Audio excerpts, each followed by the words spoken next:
Welcome everybody. And here we go. It's Leslie from Digital Fire, and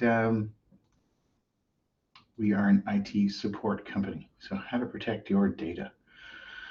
Hacking is up, and today is February 24th, and there is significant action, of course, with politically with Russia and Ukraine. And that is a really unfortunate, terrible situation. And there, some of the fallout of that, and the, obviously there's lives at stake. But in addition to all of that, there is a real credible cyber threat to, specifically the U.S., but basically anybody involved. And so we get wrapped up in that as well. And as small businesses, it will affect us. It's already affected the markets today. But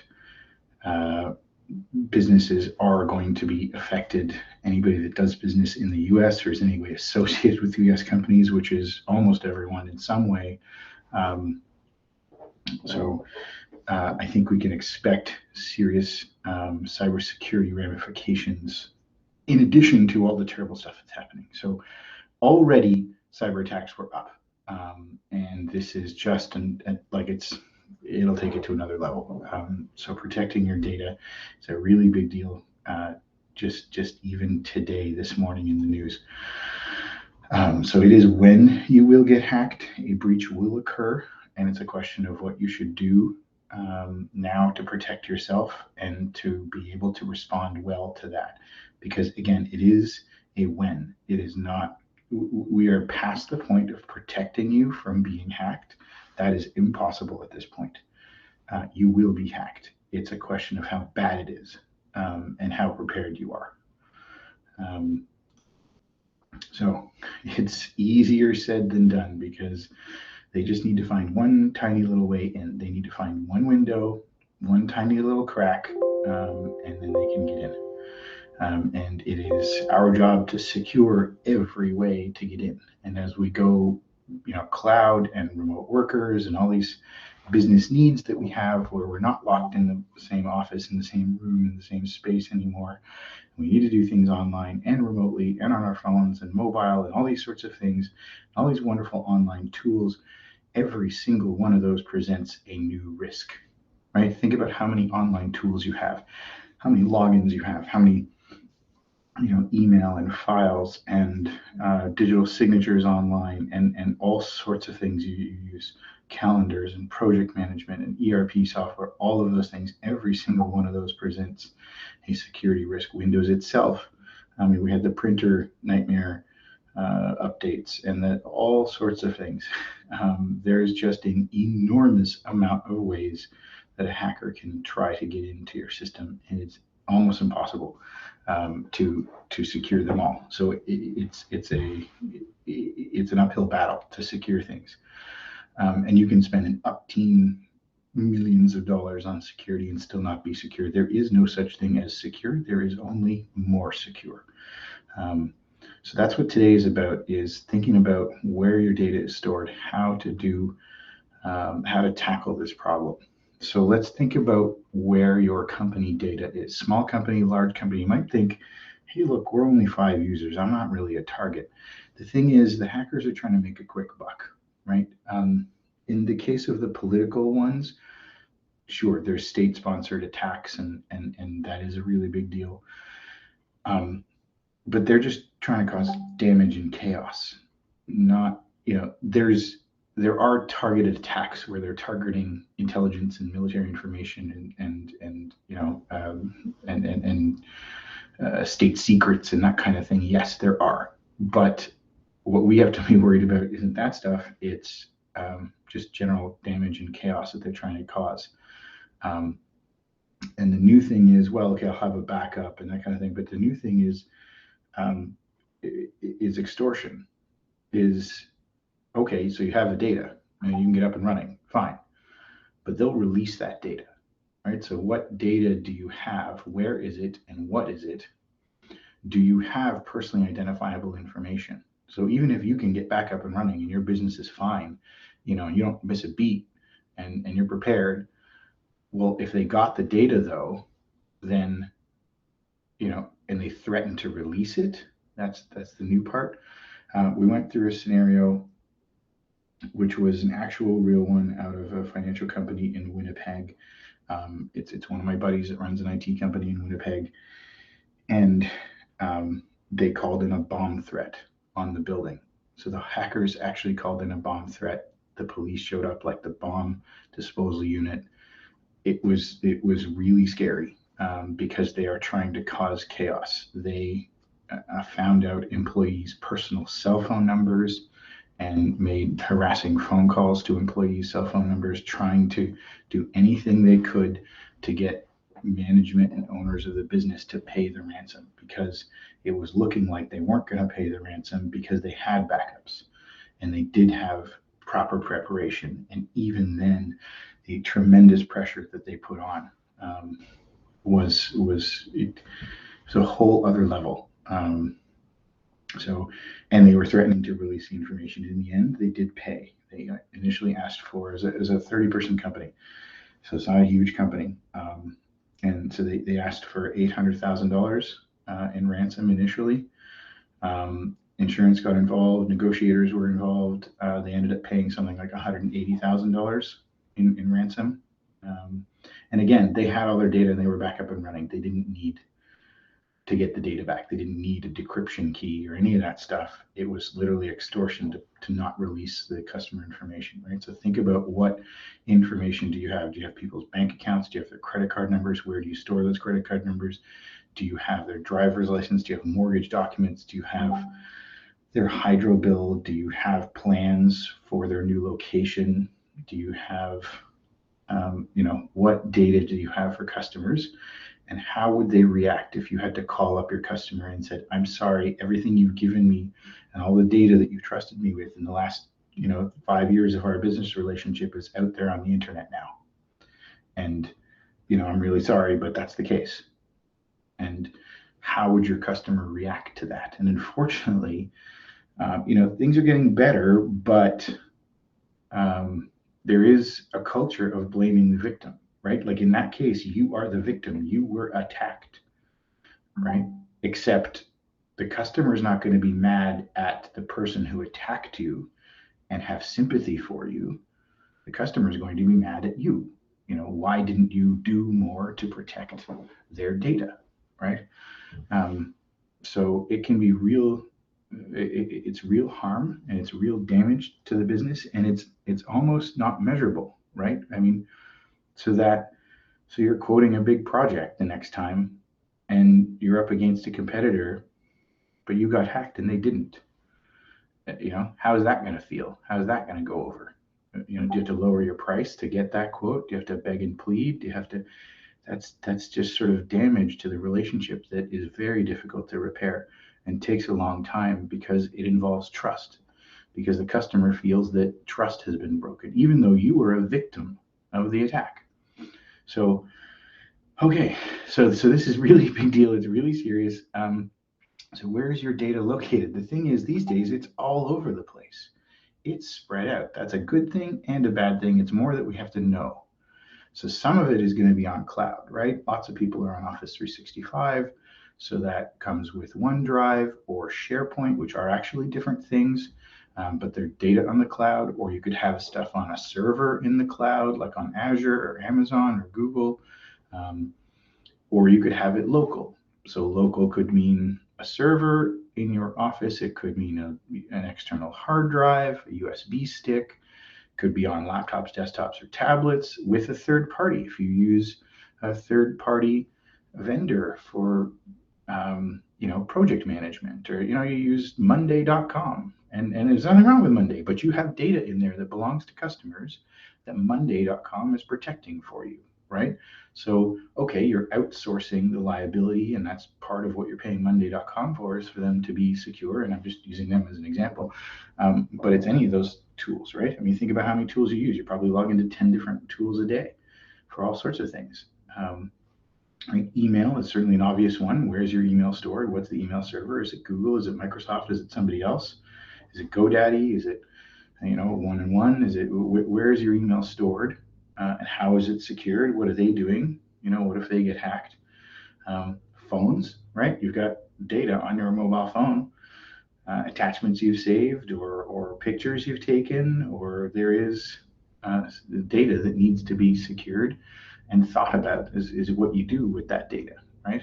So, and then individually, all of those things need to be thought of about what you do to back up that stuff, right? So, what do you do to back up 365 and SharePoint? And that's different than what you do for a server locally and what you do for email and phone. So, think about that scenario. I mean, this is like a sort of a napkin, back of a napkin kind of exercise. It's like, okay, Microsoft Office is toast. Not coming back till tomorrow. What do you do? Right? Can you operate? Do you care? Maybe it doesn't matter. You'll just wait till tomorrow. It's fine, right? But maybe it does. You've got some mission critical application or a deadline or something, right? That there's a real cost of business. So what happens? How can you operate or not operate or partially operate, right? So this is set up a different backup for each of those things. Do you need to back up phones? Maybe you don't need to back up phones. It's fine. What about text messages? Are you texting clients? Are those being backed up at all? Do you care? Are your staff committing to clients based on a text message? Right? 6 months from now, the client says, no, that's not what was said. And there's a disagreement. How do you go back and find what happened? Are those text messages stored somewhere? And you may not care. My point is to think about it, right? Is you might care. It might matter, in which case we should back it up and we should do something about it. Or maybe it doesn't matter. Or you say, well, I don't want to back up text messages. So we're going to make a policy in the company, don't use text messages. Everything must be email communication to clients. Do not text clients. If they text, then reply back by email or have a policy for it, but think about how you're going to do that, right? And same thing with email. So monitor the backups. So first of all, have the backups for the different stuff, right? Monitor them and then do a test, once a quarter. Call the IT company and go, hey, could you get back the file from yesterday? I just wanted to see how long it takes. So then there is a concept of data loss prevention and retention. So, for compliance, for certain industries, lots of financial, lots of health, lots of legal, accounting, all sorts of industries have regulations around how long you should keep data. Is it forever? Or is it X number of years? Right? Is it 7 years for taxes? I think I'm not an accountant, but is it 2 years for the health? Is it 2 years past the last date of the engagement? That sort of stuff.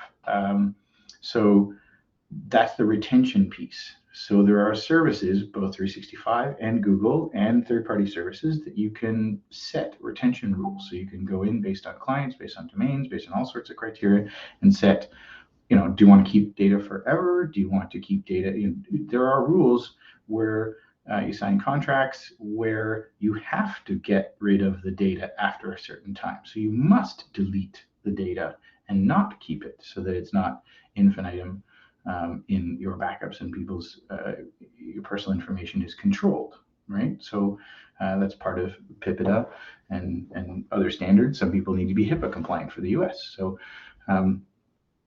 so the retention piece is important to think about, right? And that plays into the backup. The data loss prevention is a filter that can figure out what kind of information is coming in and out of the company, and is that okay? So, for example, you can make rules like, we do not email driver's licenses, credit cards, or health card numbers as a rule for the company. If you're going to need to exchange that information, that has to be done through this other means that's more secure, because we know that email is not secure. Email you can think of as a postcard. So would you stick whatever information you're about to put in the email, would you write that on a postcard and go put it in the mailbox? Because that's what email is. Anybody can read it along the way.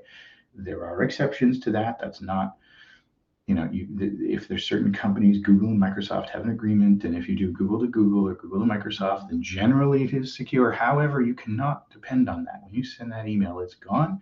You don't have any control over what path it takes to get to the destination. So you have to assume it's not secure. So it's like writing a postcard. So put your stuff on a postcard and send it off. Would you tape your driver's license to the outside of a postcard and mail it? Would you tape your mortgage document? Would you tape your health card number or your bank account number or a void check or any of those things? Would you literally write them or tape them to a postcard and mail them? Because that's what you're doing when you're emailing. So be really careful with that.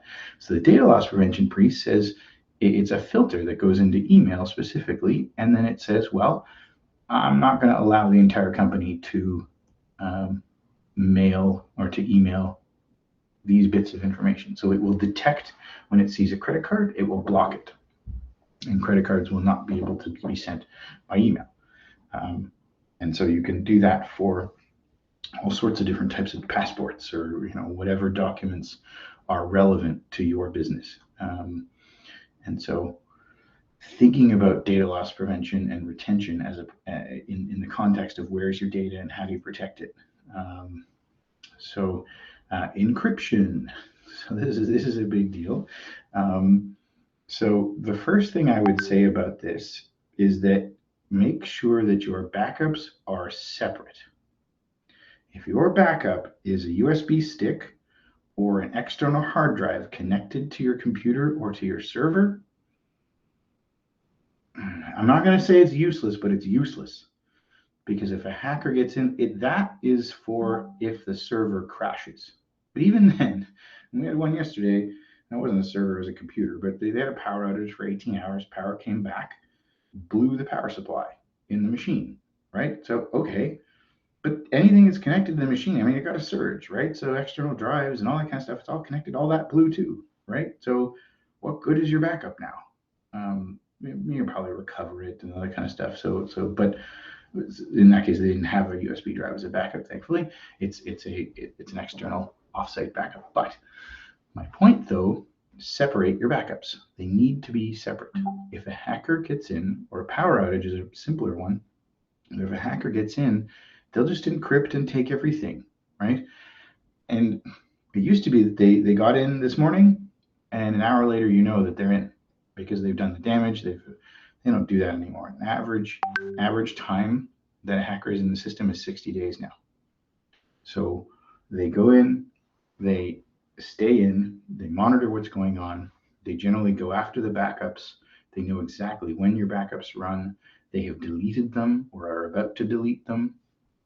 So separate them. You send them to a place and they are not accessible from that machine. And so they are separate and they're encrypted on the way there. They're encrypted when they are at wherever they're going. And they are not accessible from that machine. So if one machine gets hacked, they don't get your backups too. And that's really, really important because if you don't do that, you basically don't have a backup, right? So access to the backup. And who's got access to the backup? Does everyone in the company have access to the backup? Is it encrypted? Is it authenticated? So it's thinking about all these things ahead of time instead of just sort of like, yep, got a backup, USB stick, no problem, right? Yeah, but you left the USB stick in the machine and it got encrypted too, so now you don't have a backup at all, right? So backup versus disaster recovery, not the same thing.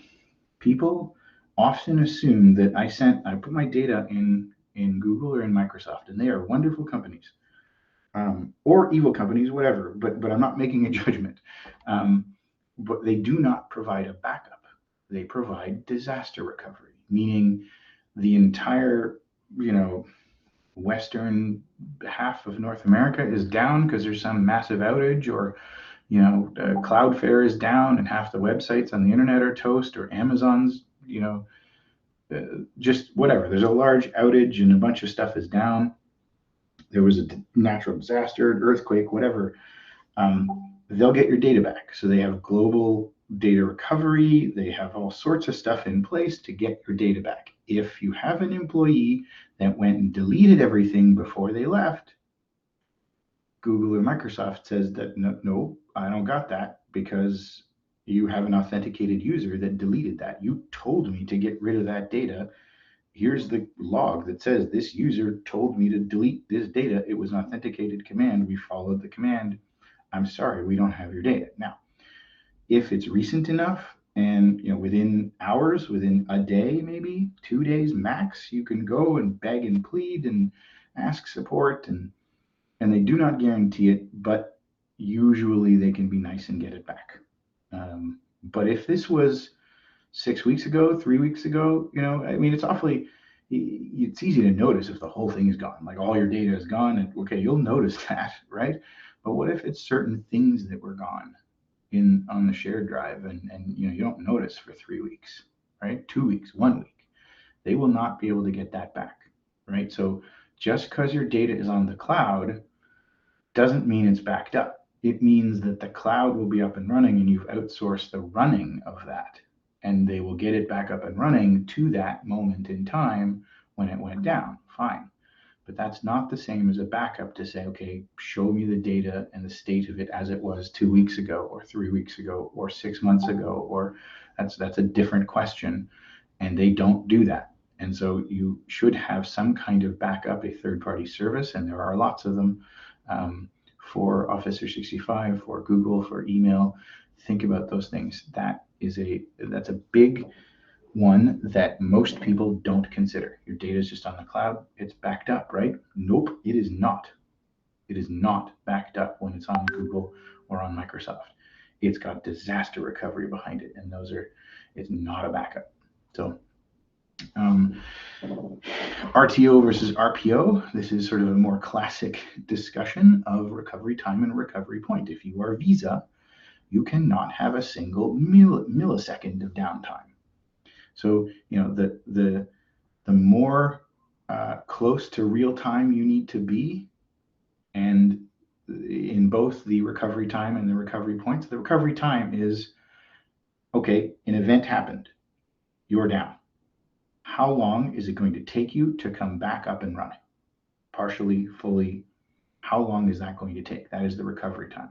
The recovery point is, okay, I went down, to what point do I want to recover? If I run my backup once a day, once a week, once a month, at the time that it's down, I can go back to the very last backup. If I only back up once a week, I'm losing a week of data. Am I okay with that? Right? And so these things are a business decision that is about cost. The more, the longer these things are, then the less it costs. Right? If you need absolute real time to the millisecond recovery time and recovery point, or no, recovery time is zero, right? I need full redundancy across the board everywhere globally, right? That's very, very expensive. Totally doable. The technology exists to do all this, all sorts of backups, all sorts of failovers, real time, high availability, yada, yada, yada. The question is how much, right? There is a business decision here to say, how much is my data worth? How much is my time worth, right? If we are down, is it $1,000 an hour? Is it $1,000 a day? Is it $1 million an hour? Well, what is my cost to being down? And so therefore, I need to think about my backups and how long, in that situation, how long am I willing to be? And then it could be by application, right? It could say, well, this scheduling software is an absolute must because I get phone calls all day long. And so I need that to be real time. My accounting system, if that's down for a day, I mean, that's a bad day, but I can live without it for a day. I can't live without it for a week because then, that's bad, but a day is acceptable for that system, right? So then you can make some decisions on times and points of recovery, but thinking about all this is the point, right? Is going through this napkin exercise and thinking about this for your business. This doesn't have to be complicated, right? I mean, we're talking a lot about this and diving into it, but maybe a USB stick backup is just fine, but you don't leave it plugged into the computer. You do it and then you put it in the drawer, and then it's not accessible and it's separate, right? That's it, right? And you do that every day, right? And that's enough. And that satisfies all these requirements, and it's all you need for your business, and that's cool. but think about it and do it, right? And then the side of the USB stick one is like, whoops, I got busy and I didn't do it for a week, and now I got hacked and I just lost a week of data, right? So there's a discipline involved in doing it, but that's cheap, right? So you're not automating it, and you're taking the risk, and then you're doing it. So there's a cost of your time there, right? But less cost of dollars. So decisions to be made on all of this stuff. So the other piece, who's got access to it? Do you have a shared drive where everyone in the company has access to everything on that shared drive? Is that okay? Do you really need that? And I'm not saying it's bad if you do.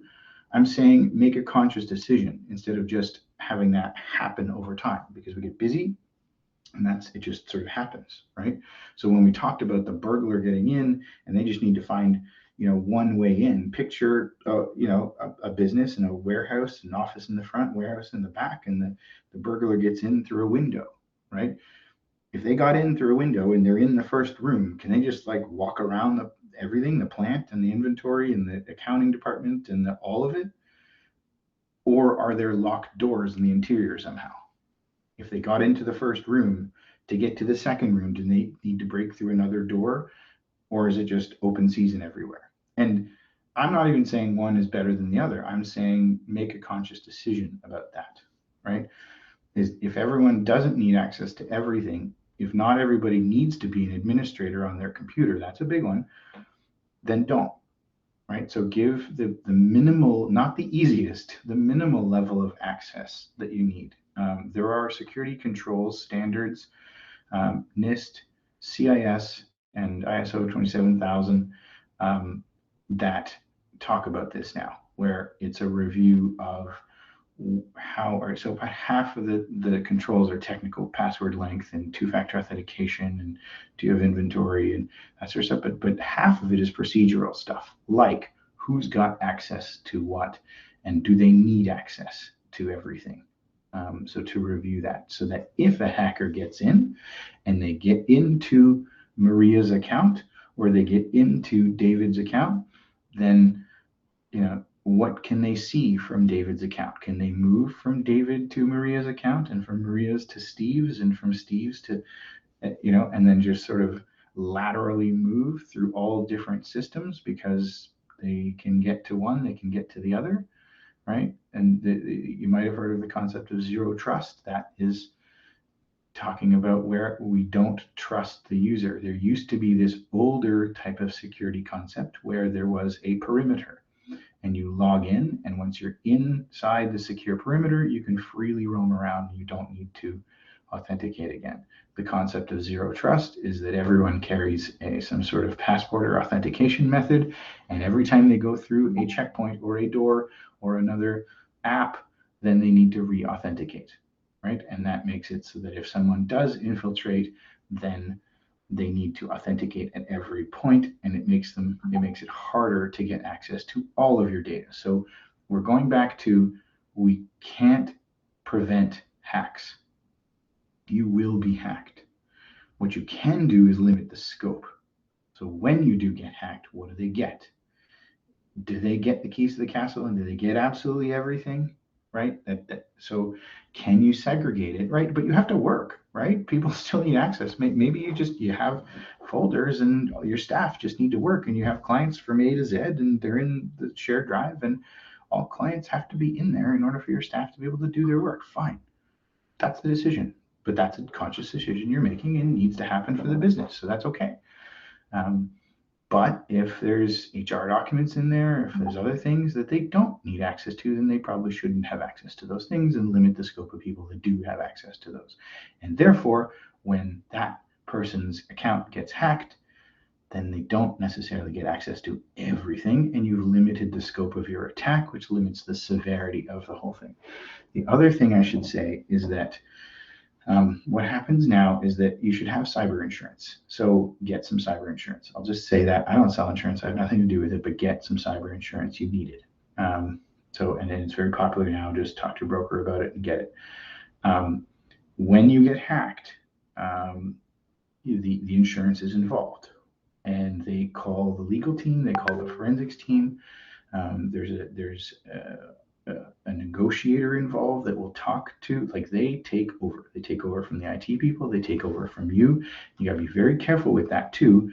I saw an insurance policy where the insurance company said they take the server physically and it's in their possession. It might still be at your office, but it's no longer yours. They take it 90 days.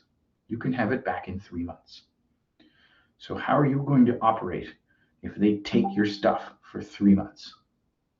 Right? And that's in the insurance policy. So, right, because they are trying to cover themselves, right? And then they say, well, okay, they'll give you money to, for compensation for operation or whatever for a certain amount of time. But I don't think they're giving you 3 months of operational money.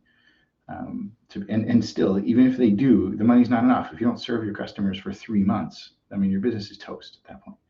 So those sorts of things are important to look at for insurance. But when I say they take over, it is really important to be logging what's going on. So talk to your IT company about logging, because if the forensic analysis doesn't have enough data to go on, then they will assume the worst. And often what's the case is it's not the worst. Person got in, they got access to an email, they saw some files, they read it, we look at the logs, there's the scope of the attack. It was started at this point, got shut down at that point. Here's the IP address they logged in from. You can look at the scope of the attack, and then the response is proportional to the scope of the attack to mitigate what that was, right? They got access to 100 customer records, not 15,000 customer records, right? And that is really, really important. So those logs, so turn on logging in Office 365. It is not on by default. Audit logging, it's called. And it does, even when you turn it on, it only does 7 days. So you might want to pay for the premium version that does 30 or more.